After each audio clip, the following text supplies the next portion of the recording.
손을 잡는다는 말은 여러 가지 의미를 가지고 있습니다. 서양 사람들은 만날 때나 헤어질 때 서로 껴안고 볼을 비비거나 입을 맞추지만 우리는 손을 내밀어 악수를 청합니다. 따라서 만남의 반가움과 이별의 아쉬움이 손을 잡는 행동 속에 담겨 있습니다. 또한 서로 원수였던 관계가 풀어지면 화해의 몸짓으로 악수를 청하곤 합니다. 서로 이해하고 용서하겠다는 것입니다. 사랑하는 연인들끼리 손을 잡는다는 것은 서로 사랑하고 있다는 증표와도 같은 것입니다. 싸워서 토라지면 여자들은 자기 손을 잡으려는 남자들의 손을 한사코 뿌리칩니다. 그래서 그런 여자는 저만치 앞서가고 어쩔 줄 몰라 눈치만 보고 졸졸 따라다니는 불쌍한 남자들을 길거리에서 보곤 하는 것입니다. 그리고 국가의 정상들이 만나 양의 각서를 교환하고 서로 손을 잡는 것은 앞으로 양 국가 간에 잘 협력해 보자는 뜻입니다. 사업을 하는 사람들이 사업 파트너와 중요한 회의를 마치고 서로 손을 잡는 것도 마찬가지입니다. 그리고 선거철에 후보로 나온 분들의 손을 잡는다는 것은 그 사람을 지지하겠다는 의사 표시와도 같은 것입니다. 그런데 문제는 누구의 손을 잡는가에 따라 우리 인생이 완전히 달라진다는 데 있습니다. 심각한 죄를 짓는 사람들의 손을 잡으면 우리는 공범으로 몰려 거기에 상응하는 법의 대가를 치러야 합니다. 게으르고 무책임한 사람들의 손을 잡으면 우리 또한 불성실한 사람으로 낙인 찍히고 맙니다. 이처럼 우리가 누구의 손을 잡는가에 따라 우리 인생의 운명이 확 달라지기도 하는 것입니다. 그렇다면 우리는 과연 누구의 손을 잡아야 하는 것일까요? 2000년 전 팔레스타인의 가버나움에서 예수님이 한 여인을 향해 자신의 손을 내미셨습니다. 병들어 누워있는 그녀의 손을 잡아 일으켜 세워주셨습니다. 그리고 예수님의 그 손을 잡은 그녀는 병상에서 일어나자마자 금방 예수님을 시중들기까지 했습니다. 예수님이 이렇게 하신 이유가 있습니다. 그것은 다름 아니라 온 인류를 향해 자신의 구원의 손을 내미는 것이 예수님이 이 땅에 오신 목적이었기 때문입니다. 병든 자를 일으켜 세우시던 그 손이 마침내 십자가에 못 박혀 온 인류를 구원하는 것이 예수님의 궁극적인 사명이었기 때문이었습니다. 병들고 연약한 사람들을 향해 언제나 자신의 치유하는 손을 내미시는 것을 사명으로 삼았던 예수님의 모습을 담고 있는 오늘 본문 마가복음 1장 29절에서 34절을 통해 우리는 예수님에 관해 다음 같은 세 가지 사실을 발견합니다. 먼저 예수님은 병든 자의 손을 잡고 일으켜 세워주시는 분입니다. 둘째, 예수님은 바쁜 중에도 시간을 내어 도움이 필요한 사람들을 도와주시는 분입니다. 그리고 끝으로 예수님은 인류 구원이라는 하나님의 뜻을 성취하기 위해 스스로 자신을 숨기시는 분입니다. 오늘 봉독해드린 마가복음 1장 29절에서 34절 중 첫 번째 단락인 29절에서 31절은 예수님의 치유 사역을 기록하고 있습니다. 제자 베드로의 장모를 베드로의 집에서 고쳐주셨습니다. 이어지는 32절, 34절 두 번째 단락에서는 치유와 축사 이후에 자신의 신적인 정체성, 곧 하나님의 아들 되심을 숨기시는 예수님의 모습이 담겨 있습니다. 예수님은 전하는 말씀을 통해 그리고 병든 자를 고쳐주심을 통해 또한 귀신을 내쫓으심을 통해 자신의 신분을 몰려든 사람들에게 드러내실 만도 했지만 하나님이 정하신 때까지 기다리셨습니다. 그래서 자기를 알아보는 귀신에게 입을 다물 것을 명령하셨던 것입니다.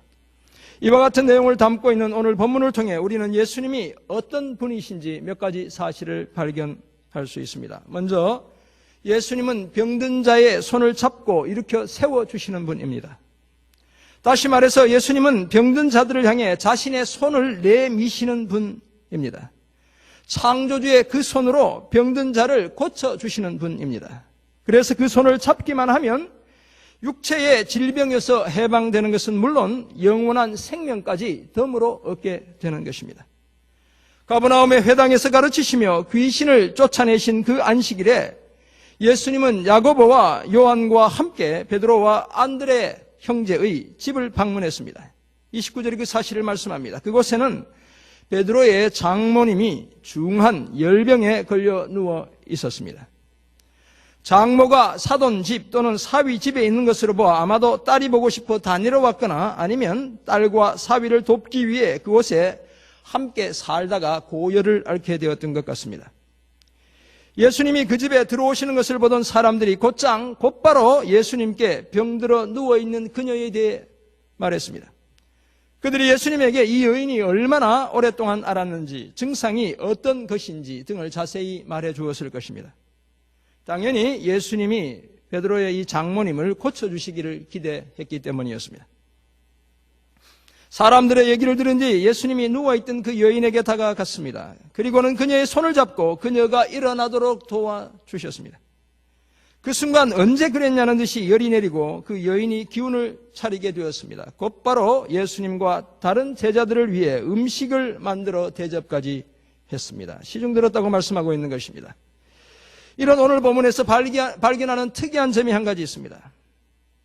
그것은 다름 아니라 그 여인에게 아무 말씀도 하시지 않았지만 예수님은 자신의 손을 내밀어 일으켜 주심으로 그녀를 고쳐주셨다는 것입니다. 나아라, 깨끗해져라, 귀신이 떠나가라 이런 말을 하신 것이 아니고 손을 내밀어 일으켜 주시니까 그 열이 떠나갔다는 것입니다. 그 내미는 손을 잡은 여인이 병을 고침을 받았다는 것입니다. 아마도 그때의 예수님의 손은 곳곳에 굳은 살이 배어있는 거친 목수의 손이었을 것입니다. 그러나 겉으로 보기에 거칠고 투박한 그 손은 사실 하나님의 능력에 오른 손이었습니다. 흙에서 우리 인간을 빚어내신 창조주의 손이었습니다. 그 손을 잡기만 해도 병이 낫는 위대한 치료자의 손이었습니다. 많은 질병들이 의학과 의술의 발달, 위생학의 발달로 인류의 역사에서 사라졌거나 정복당하고 있습니다. 역사학자들은 14세기 흑사병, 패스트라고 이야기하는 이 흑사병으로 인해 유럽의 인구가 작게는 3분의 1, 많게는 2분의 1 정도 감소했다고 말합니다. 통계에 따라 다소 편차가 크긴 하지만 약 7,500만 명에서 2억 명 가까이의 유럽 사람들이 흑사병으로 죽었다는 것입니다. 그 시기에 중국과 몽고에서는 단 2년 동안 2,500만 명이 흑사병으로 죽었다는 역사적 기록도 남아 있습니다. 뿐만 아니라 16세기에는 전 세계적인 천연두, 스몰팍스라고 이야기하는 이 천연두의 유행으로 그 당시 5억의 인류 중 약 5분의 1에 해당하는 1억 명의 사람이 죽기도 했습니다. 그러나 이제는 위생의 발달과 백신의 개발로 더 이상 그런 질병들로 인해 그렇게 많은 사람들이 한꺼번에 죽지는 않습니다. 그러나 이와 같은 의학이나 의술의 발달에도 불구하고 아직도 인류는 노화, 질병, 사고 등으로부터 자유롭지 못합니다. 그리고 새로운 질병들은 계속해서 발견되거나 생겨나고 있습니다. 메르스 때문에 우리 고생했고 이볼라, 에이즈, 사스 등 이전에 발견하지 못했던 새로운 질병들이 계속 생겨나고 있는 것입니다. 사실 현존하는 인류의 사망의 가장 큰 원인이 무엇이겠습니까? 그것은 바로 나이가 들어서 노화로 인해 생기는 질병 때문에 그렇게 많은 사람들이 죽게 되는 것입니다. 세계보건기구 WHO의 통계에 따르면 인류의 사망의 원인 중 약 90%가 노화로 인한 질병 때문이다라고 보고하고 있습니다. 그렇다면 과학이나 의술의 발달이 인류의 가장 큰 문제인 죽음과 질병으로부터의 완전한 자유를 우리 인류에게 보장해 줄 수 없다는 것입니다. 더구나 우리의 마음의 상처나 영혼의 아픔은 현대의학이나 약학의 발달로도 고칠 수 없는 것들입니다. 그것은 예수님이 손을 내밀어 우리 손을 잡고 우리가 누워있는 침상에서 우리를 일으켜 세워주실 때에 그때에 가능한 것입니다. 예수님의 그 능력의 손에 우리 손을 맡길 때 가능합니다.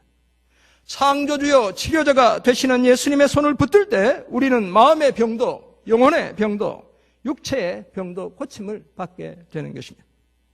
사랑하는 성도 여러분, 예수님이 우리를 향해 손을 내미실 때 우리가 반드시 예수님의 손을 붙잡아야 하는 이유가 바로 여기에 있습니다.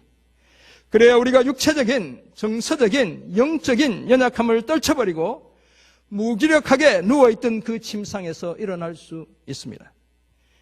이제 우리를 향해 내미시는 예수님의 손을 붙잡고 우리가 누워있는 아픔과 슬픔의 고통의 침상에서 벌떡 일어나 교회를 섬기고 예수님을 섬기는 복된 사명을 감당하는 저와 여러분 모두가 되시기를 간절히 소원합니다. 오늘 본문을 통해 발견하는 예수님은 바쁜 중에도 시간을 내어 도움이 필요한 사람들을 도와주시는 분입니다. 예수님은 그 안식일 날 몹시 바쁜 하루를 보내셨습니다.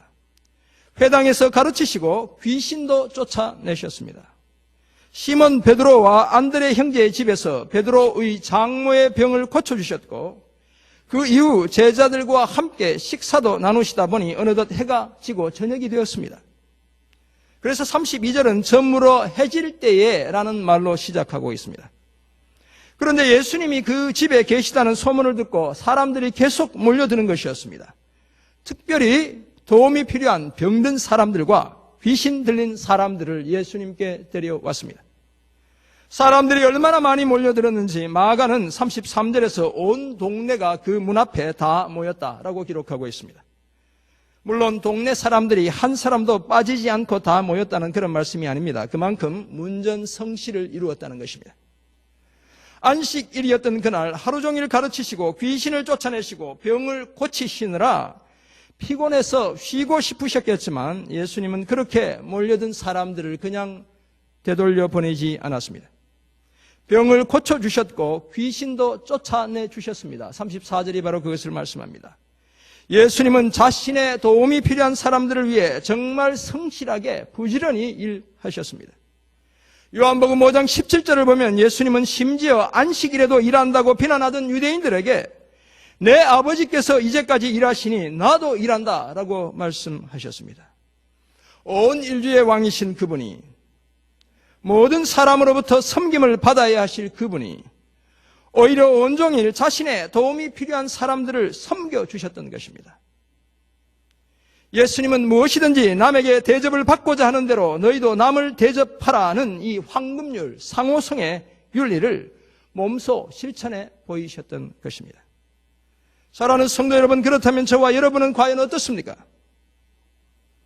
우리는 누군가가 나를 필요로 할 때, 또는 교회가 나를 필요로 할 때 먼저 그 필요를 다른 그 무엇보다 우선적으로 고려하고 있습니까? 아니면 나는 도움을 주는 것도 받는 것도 귀찮고 그냥 내 팔은 내가 흔든다고 생각하며 살아가고 있지는 않습니까? 오늘 젊을 때, 건강할 때는 잘 느끼지 못하지만 사실 우리는 늘 누군가를 의지해야 하는 존재입니다. 더구나 우리는 언제나 창조주 하나님께, 창조주 하나님의 사랑과 은혜에 의존적일 수밖에 없는 그런 존재들입니다. 예수님이 우리를 향해 손을 내미셔야 그 손을 잡고 누워있는 그 침상에서 겨우 일어날 수 있는 약하고 병든 존재입니다. 사랑하는 성도 여러분, 이런 우리를 예수님이 찾아왔고 우리가 누워있던 죄악의 침상에서 우리를 일으켜 세워주셨습니다. 온 세상을 다스리시는 하늘의 일을 제쳐두고 이 땅에 오셔서 손을 내밀어 병든 우리를 고쳐주셨습니다. 육체적인 피곤함 중에도 자신을 필요로 하는 사람들을 찾아가셨고 그들이 자신이 찾아오는 것을 귀찮아하지 않았습니다. 그리고 그들의 필요를 다 채워주셨습니다. 사랑하는 성도 여러분, 우리가 예수님의 이 은혜를 기억한다면, 이 사랑을 기억한다면 이제 우리도 눈썹이 휘날리도록 바쁜 삶 속에서도 우리의 도움을 필요로 하는 우리의 가족들을, 우리의 이웃들을 찾아가, 우리의 지체들을 찾아가 예수님의 이름으로 우리의 손을 내밀어야 합니다. 우리가 내미는 그 손길이 그 사람들 입장에서는 전혀 예상치도 못했던 하나님의 도움이 되게 해야 합니다. 우리의 완전한 구원을 위해 지금도 일하시는 예수님을 기억하며 연약한 지체들의 손을 잡아주는 이런 복된 삶을 살아가는 저와 여러분 모두가 되시기를 간절히 소원합니다. 오늘 보면 마가복음 1장 29절부터 34절에서 우리가 발견하는 예수님의 또 다른 모습은 자신의 사명, 곧 인류 구원이라는 하나님의 뜻을, 그것도 십자가를 통해 하나님의 뜻을 성취하시기 위해 스스로를 숨기시는 분이라는 것입니다. 오늘 보면 마가복음 1장 13절을 보면 뒷부분에 좀 특이한 이야기가 기록되어 있습니다. 예수께서 각종 병이 든 많은 사람들을 고치시며 많은 귀신을 내쫓으시되 귀신이 자기를 알므로 말하는 것을 허락하지 아니하시니라. 귀신이 오늘 본문을 보면 예수님이 누군지 알기 때문에 자신의 신적인 정체성, 곧 하나님의 아들 되심을 공개적으로 말하는 것을 금하셨다는 것입니다.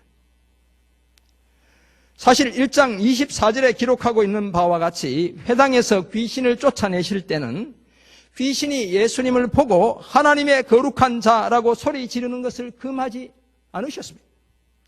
그러나 온 동네 사람들이 모여든 베드로의 집에서 예수님은 오히려 자신이 누군지 말하지 못하도록 귀신에게 금지 명령을 내리셨던 것입니다. 보통 사람 같으면 자신이 누구인지 더 많은 사람에게 잘 알릴 수 있는 이 기회, 이 좋은 기회를 결코 놓치지 않았을 것입니다. 내가 누군지 많은 사람들이 한꺼번에 모여있는 그 자리에서 드러냈을 것이라는 말씀입니다. 그러나 예수님은 그때 오히려 자신이 사람들에게 알려지지 않기를 원하셨습니다. 왜냐하면 자신의 사명은 몰려든 무리들이 기대하는 그런 메시아가 되는 것이 아니었기 때문입니다. 신비한 능력이나 세상적인 힘과 권세를 앞세워 백성들이 기다리던 다윗의 왕국을 정치적으로 군사적으로 회복하는 것이 아니었기 때문입니다.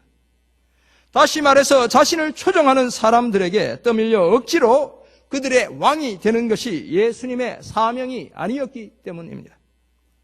예수님은 오히려 십자가에서의 죽음을 통해 온 인류를 죄와 사망에서 건져야 할 거룩한 사명을 가지신 분이었기 때문입니다. 쉽게 말해서 실패를 통해 성공을 이끌어내고 죽음을 통해 생명을 선물하는 것이 예수님의 사명이었기 때문입니다. 그래서 예수님은 자신의 신적인 정체성이 하나님의 아들 되심이 너무 일찍 드러나 오히려 그 사명의 성취가 방해받는 것을 원치 않으셨던 것입니다. 이런 이유로 인해 귀신이 자기가 누구인지 말하는 것을 금지시키셨던 것입니다. 사랑하는 성도 여러분, 만약 오늘 우리의 사명이 불분명하다면 우리는 오늘 벌어지는 크고 작은 현상에 쉽게 휘둘릴 수 있습니다. 다시 말해서 내가 무엇을 해야 하는지, 하나님이 나에게 맡겨주신 일이 무엇인지 제대로 알고 있지 않으면 환경에 따라 우왕좌왕할 수 있다는 것입니다. 사람들의 한두 마디 칭찬에 마치 내가 세상을 다 얻은 것처럼 우쭐해 할 수도 있고, 사람들의 크고 작은 비난에 마치 나는 영원히 안 되는 사람으로 스스로 낙인 찍을 수도 있다는 것입니다. 그러나 만약 우리의 사명이 분명하다면 그것도 나의 희생을 통해 우리의 가족과 지체들과 교회 공동체를 살리는 것이 우리의 사명이라면 우리는 오늘 닥쳐오는 크고 작은 파도에 쉽게 휩쓸리지 않을 수 있습니다. 그 어떤 파도에도 무너지지 않는 바닷가의 방파제처럼 언제나 견고하게 그 자리에 놓여 있을 수 있습니다. 거친 파도가 인정사정 없이 우리를 자주 덮쳐오겠지만 우리는 여전히 그 자리를 지킬 수 있습니다. 세상의 유혹과 도전 속에서도 우리의 피로감 속에서도 우리의 삶을 통해 조금씩 하나님이 주신 사명을 완성해 갈 수 있습니다. 저는 저와 여러분 모두가 예수님처럼 오늘의 인기나 비난에 쉽게 휘둘리지 않고 하나님께서 주신 사명을 완성해 가는 그런 복된 삶을 살게 되길 간절히 소원합니다. 사랑하는 성도 여러분, 예수님의 손을 잡고 일어나 사명의 길을 달려가기 위해 우리가 결단해야 할 것 몇 가지가 있습니다. 오늘 두 가지를 말씀드리려고 합니다. 먼저 예수님이 내 손을 잡을 수 있도록 내 손에 가득 움켜잡고 있는 그 무엇을 내려놓아야 합니다. 내가 지금 잡고 있는 그 무엇을 내려놓아야 한다는 것입니다. 그래야 주님이 우리 손을 잡을 수 있는 것입니다.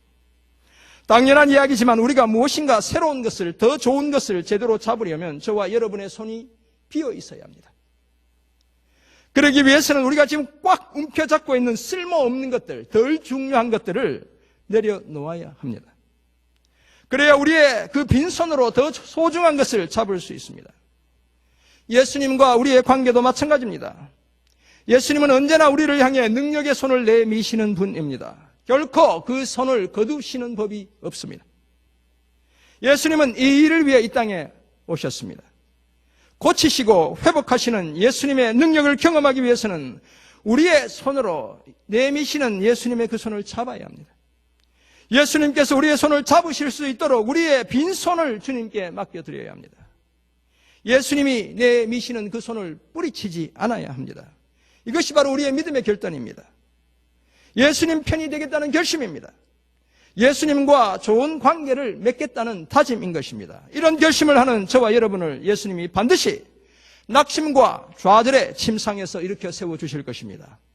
전에 붙잡고 있던 것들을 내려놓은 저와 여러분의 그 빈손을 결코 놓지 않을 것입니다. 끝까지 저와 여러분의 손을 붙잡고 저와 여러분을 사명의 길로 인도해 가실 것입니다. 이런 은혜를 경험하는 저와 여러분 모두가 되기를 간절히 소원합니다. 우리 삶의 적용점 두 번째, 예수님처럼 다른 사람을 위해 바쁜 이번 한 주가 되어야 합니다. 나를 위해 바쁜 한 주가 아니라 다른 사람을 위해 바쁜 이번 한 주가 되어야 합니다. 사실 저나 여러분이 아무런 대가도 바라지 않고 누군가를 계속 섬긴다는 것은 결코 쉬운 일이 아닙니다.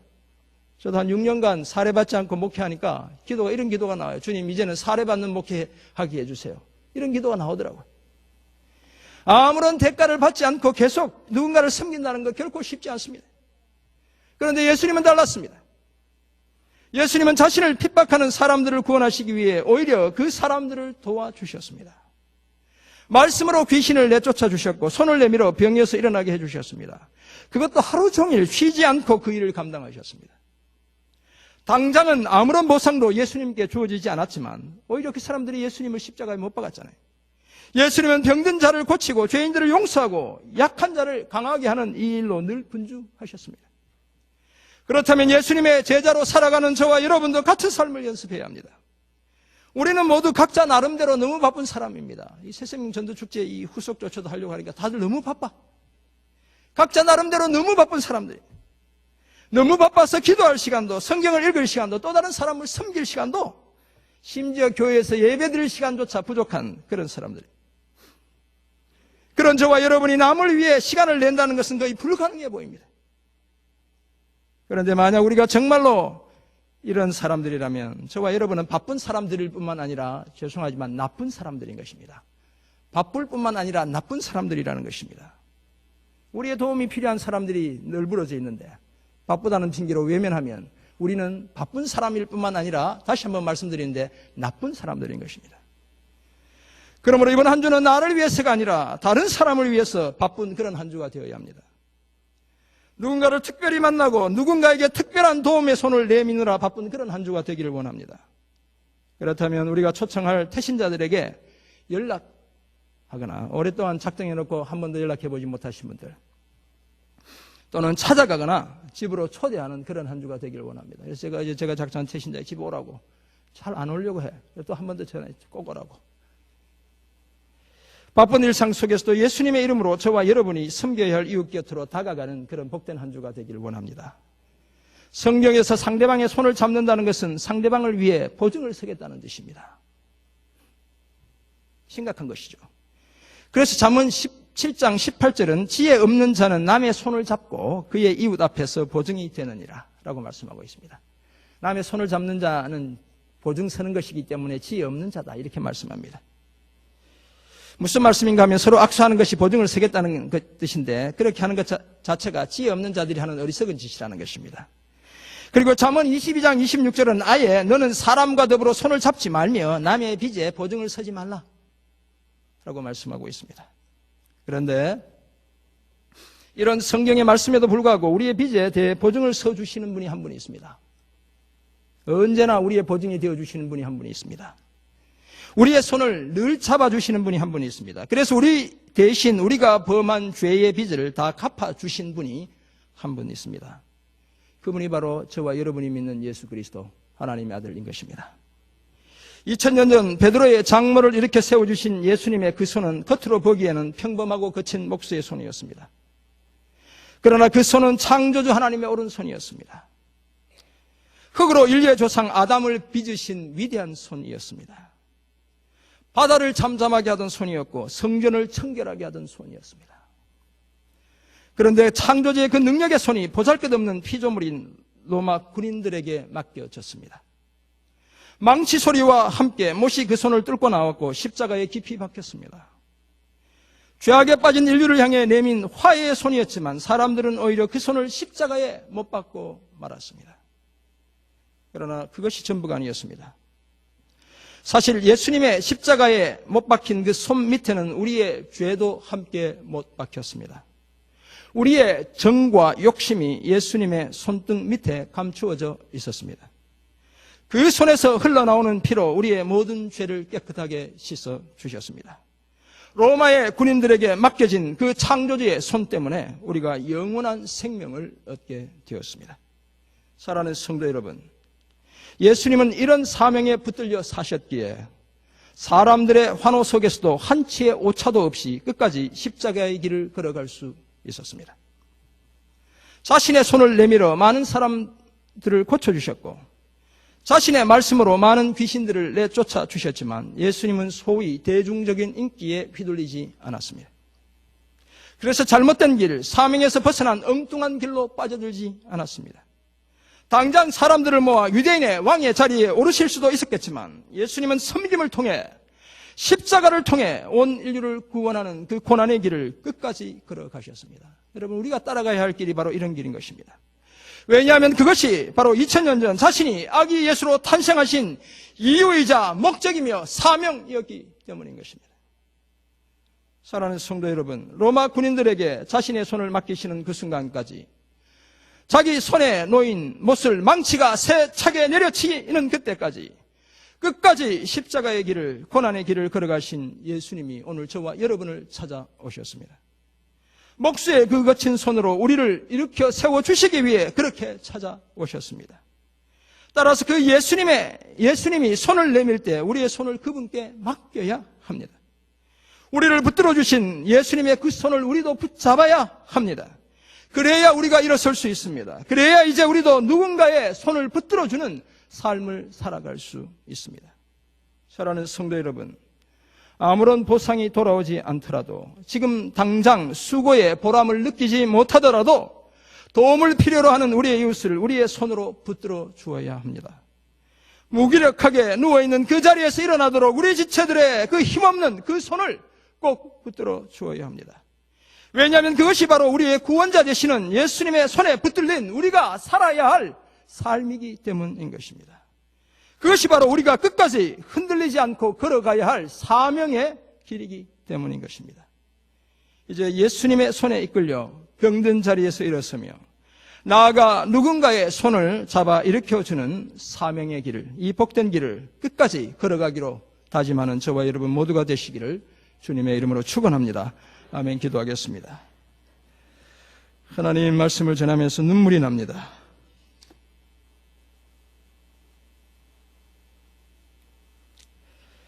주님, 우리는 조금만 일해도 피곤하다고 말하고 지쳤다고 말하고 힘들다고 말하는, 하나님 그래서 내일 하기 바쁘다고 말하는 그런 연약한 존재들입니다. 죽기까지 우리를 섬겨주신 그 주님의 사랑을 우리는 조금만 기억하고 우리가 원하는 대로 살아가는 연약한 존재들입니다. 주님, 우리를 불쌍히 여겨주시고 주님의 그 충성을 온전히 본받아 살아가는 진정한 주님의 제자들 다 되게 도와주옵소서.